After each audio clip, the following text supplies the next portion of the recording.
I think it's safe to start because I think the violin player just finished. So.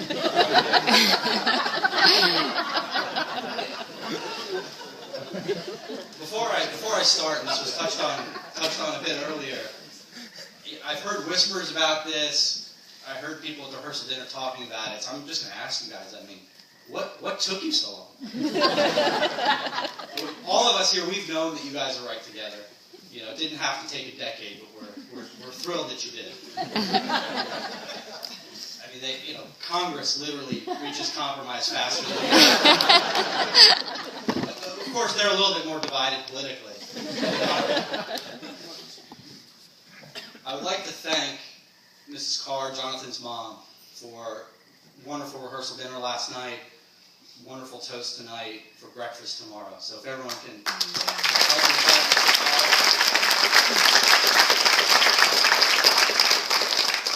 And actually, you should probably be thanking me because I introduced your son to Kirsten. And don't thank the Taylor. How about this wedding, having us in their house? This is beautiful. Thank you guys so much.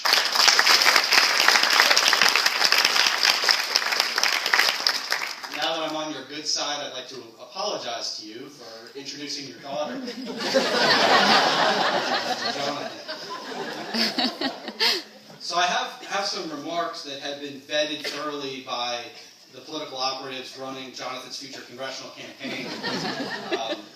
I may get to those. The talking points have changed a little bit since they looked at them. But. So let's talk about how we got here today. How did this start? Well, I think 17 years ago, the University of Virginia, Charlottesville, and a bunch of folks are here. I met Jonathan. And I don't mean this to sound full of myself, but the meeting was a bigger deal for Jonathan than it was for me. And I only say that because you all know Jonathan's from Alabama, and I'm sure I was the first Jewish person he ever met. So that's 1996, and Jonathan and I, and I'm trying my best to call him Jonathan, not Carr. We became best friends. We became like brothers. With some of the other gentlemen here today, we'll thank your probation officers for allowing you guys to travel. But college with Jonathan was a great experience. I could tell some stories about the times we had in college. Told a bunch of those at the bachelor parties. I don't want to be repetitive. I will say my favorite story, the rest of them are there's a confidentiality order, I can't get into it, but his 21st birthday party, first time he ever had a sip of alcohol, that's what I'm told. Really, the best part of this story, I can say whatever I want, because he doesn't remember a second of that. But I digress. So college, I mean, a lot of people have said it, and it's true. Jonathan is a fiercely loyal friend. He's smart. He would do anything for his friends. To a fault. A lot of times he said, please don't do anything for me.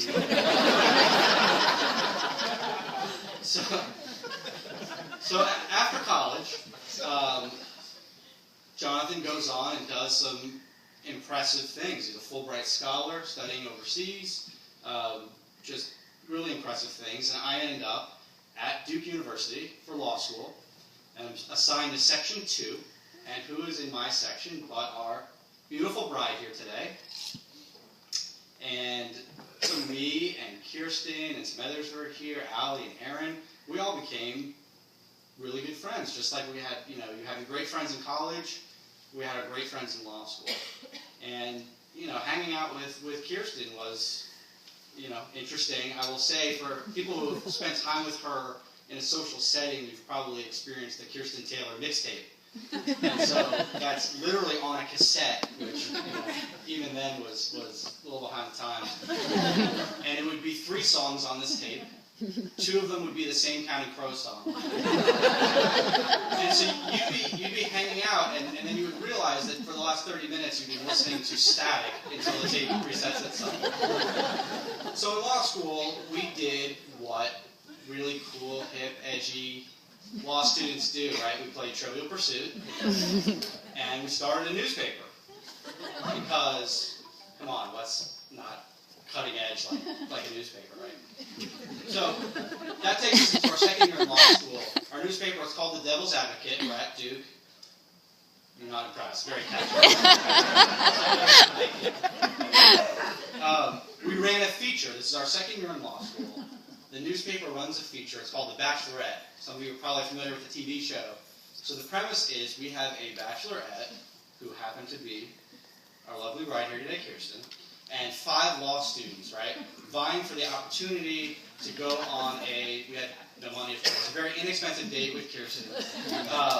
And then each issue of the newspaper, Kirsten would, with help, would weed out one person. I mean, real cliffhanger stuff, right? To bring up the next issue. So at the end, Kirsten being, as we've heard, as everyone knows, incredibly nice, generous person, she picks the most unfortunate, I would say, nicely, of the contestants, because she clearly felt very, very sorry for him. So I think that pretty much foreshadows well today.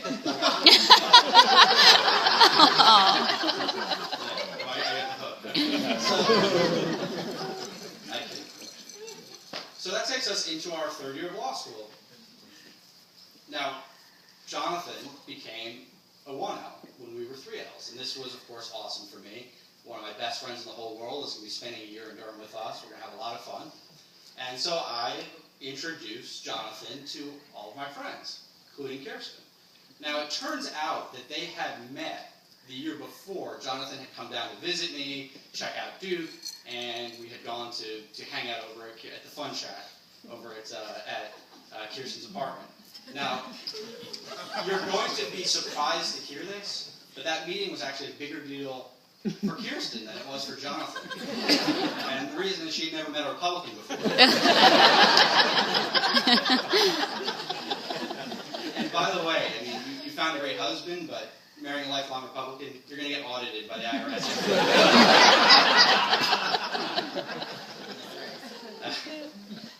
So, I introduced, again, our third year, Jonathan's first year, introduced Jonathan and Kirsten. And right away, not giving away any secrets, not being recorded, right, Jonathan's smitten. I mean, it's very clear, he is asking me about Kirsten, Mike, your friend, she's great, she's awesome, you have to put in a good word for me.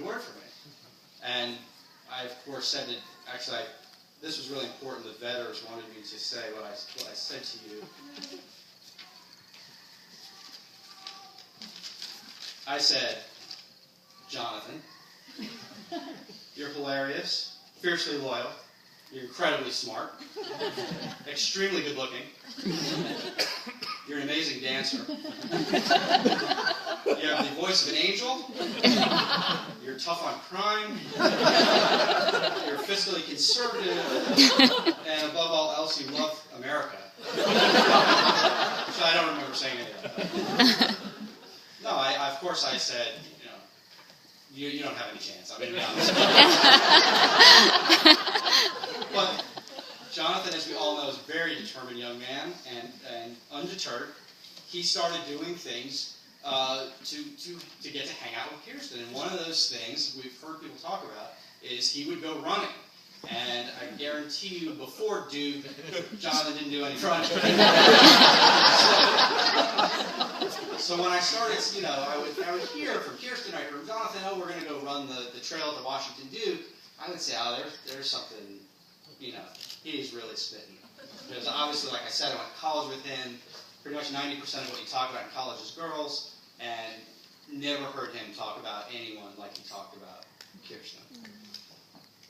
So they would run together, and eventually Jonathan got the courage, and he asked her out. Fortunately, Kirsten said yes. They went to what's called the Barrister's Ball. It's the law school prom. Very, very exciting stuff. But the timing wasn't great, right? This is now the end of my term and Kirsten's term in law school, and as Jonathan is starting his career at Duke. So the timing's not ideal. After graduation, as many of you know, Kirsten was moving to New York to work for a fancy firm and bill those 80 hours that a lot of you are all doing now. So this is what we decided to do. So after the bar exam, me, Kirsten, Jonathan, my girlfriend at the time, we all go on a road trip together. 3-week road trip. We meet in Las Vegas. We're on one rental car, right? So you can imagine the political conversations in these cars, all trapped in it. And we go from Vegas to California, drank wine in Napa. We literally jumped into Crater Lake, still surrounded by snow. We met Leonardo DiCaprio. It was a bizarre trip. Anyway, we ended up in Seattle. That's another story. So we ended up in Seattle, and it really was, in looking back on it, one of the most amazing stretches of my life. I mean, here's 3 weeks of you're with your best friends, you wake up, you see the country, you hike, you do whatever you want to do, and the world is on hold essentially. So the girlfriend of mine on the trip with us is now my bride of 7 years, and now here we are 9 years later. We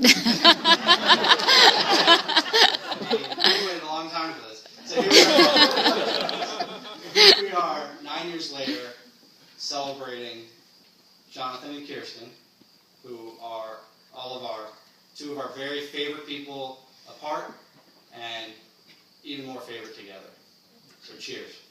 Cheers.